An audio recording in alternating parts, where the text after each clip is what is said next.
What's up, y'all? Alright, happy Monday. I didn't get to you guys yesterday because I was super busy. And it's Sunday, it was Sunday yesterday. So I just try to be like, chill. I want to talk to y'all about the religious narc. Yeah, the religious narc. The narc that throws the Bible in your face, even if you believe in God and the Bible, but they twist it to try to fuck with you. I'm more than likely I'm going to have to make a part 2 because there's 2 stories. Of course, there's always one about my dad because he's also a religious narc. But this one is very special. I dug out a letter that was written to me from jail when my narc ex-husband assaulted the 17-year-old mistress / new supply and got arrested.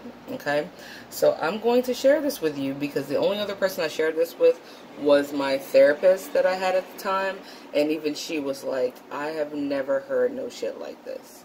This letter is like insanely long. Like, look, it's just like a shitload, like back and front, right? But I'm going to take just like 2 parts of it, like little couple parts of it, and read this to you, okay? The religious narc, what they'll do though, really quickly, is they'll take the Bible, they'll twist it, they'll use the name of God to try to convince you to feel like shit about yourself. Hi. Sorry, that's my cat. So that, if you believe in God, you're supposed to feel all like gross and bad, like you are going against God in order to manipulate you. Okay? So I'm going to read you some of this letter. I'm just going to read you some of page 1.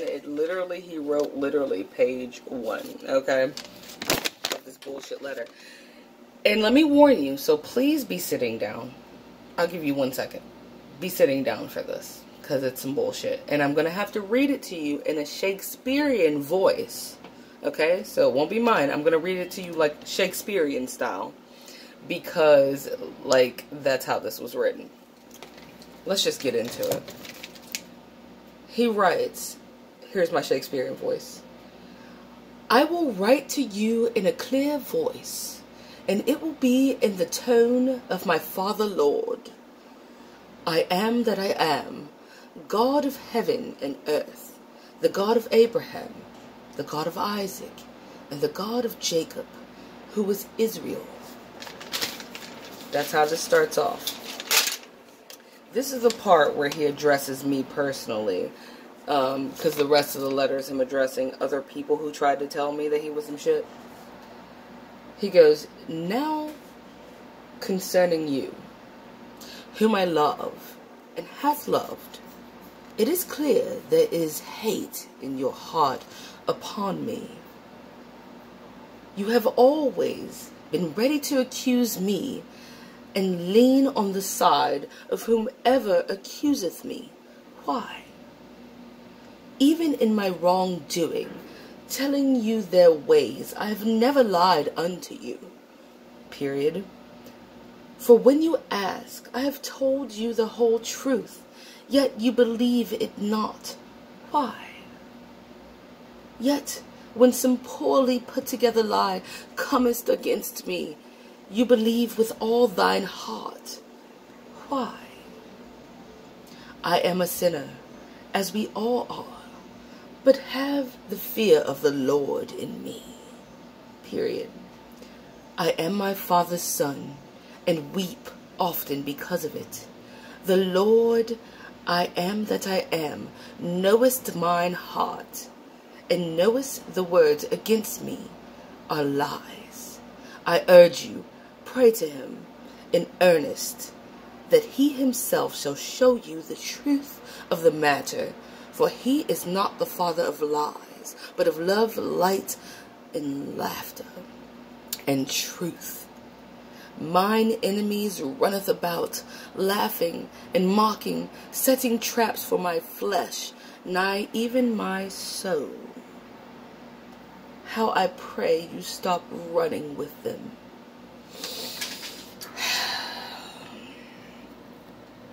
Okay. Do you hear that shit? That whole fucking letter is written like that. As if he himself is God or a disciple of Christ writing to me to get my shit together. Right? I think I got a couple more minutes. I mean, that letter is so tragically disgusting and weird as fuck that I honestly believe I was dealing with a psychopath, not just a narcissist. And yes, it can be both, but I don't really think they all do that shit, okay? Like, when I read this shit to my therapist, we were both, because since the COVID was going on, we were both doing it virtually. We were both looking at each other on the camera like, yeah. She was like, I've never heard anything like that. And I was like, likewise. So do you see what I'm going through? Like, that shit's weird. And mind you, that's a letter written to me as if I need to get my shit together because he's in jail for assaulting a 17-year-old underage mistress/supply. But it's my fault. And God is going to punish me, right? Wow. Let's hurry up and just knock out my dad's thing because I don't feel like making a second video for another piece of shit, okay? Like, as far as my dad being the piece of shit. But my dad's a different narc. He's not the one that writes those weird-ass Shakespearean letters. However, he is the guy that played guitar in the church band.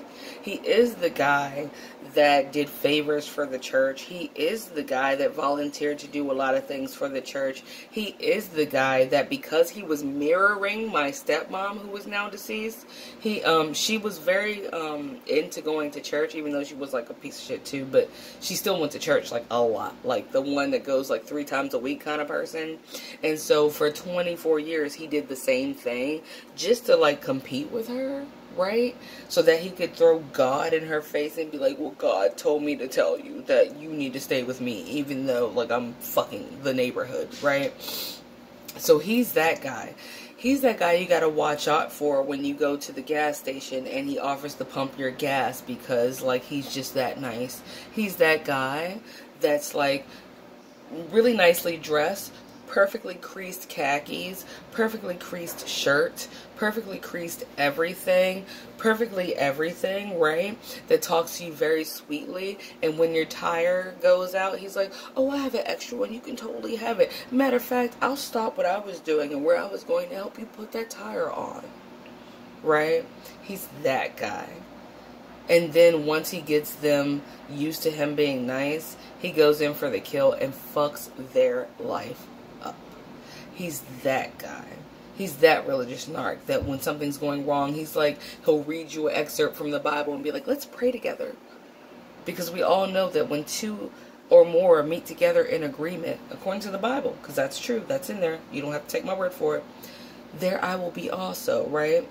So what does he do? He uses that excerpt from the Bible to pray with you when you're going through something so that you trust him. And then he fucks you up and uses God's name to do it. That religious narc, that's one of the most, in my opinion, the most demonic of them all. Because they know that people that actually are trying to help themselves out and believe in God and be a good churchgoer and do all those things and tithe and everything that you're supposed to do, right? Will put their trust in someone who's playing on the church band, right? Why do you think we have so many pastors that get outed for being not only molesters or sexually perverse, right? Cheating on their wives and doing all this extra shit. You know what? In all those years, the 20 some odd years that he was going to church, as soon as my stepmom died, the one he was mirroring to go to church because she was doing it, he stopped going. He stopped going. He was like, oh yeah, I don't even do that anymore. When he was so gung-ho and overzealous, right? So yeah, that religious narc, watch out for that shit. Really watch out for that shit. And one of the main reasons he doesn't go to church anymore is because not only did he have to leave the state because he fucked so many people in close proximity in that state of North Carolina, he moved from North Carolina back to Virginia, right? And he couldn't no longer go to any of those churches. Why? Because he fucked a lot of people in there. And why couldn't he live in that neighborhood? Because he fucked a lot of his actual next door neighbors. Not like the neighbor up the road. He fucked the one that literally their house is attached to your house. Okay? So watch out for that religious narc. And that letter, man, good God. Like, it was too strange to throw away. I've thrown away everything else, but that letter? I feel like one day I'll write a book. That one has to go in there. Anyway, so I hope your Sundays were awesome. And I hope that you understood what I read from that letter. I had to read it in that voice because, I mean, what other voice could you read that fucking Shakespearean tragedy in but a Shakespearean voice? Alright, love you guys, and watch out for them religious narcs, man. It'd be the ones hiding in plain sight, you know what I mean? Not the ones that are openly demonic. It's the ones sitting in the pew next to you. Bye. Love you.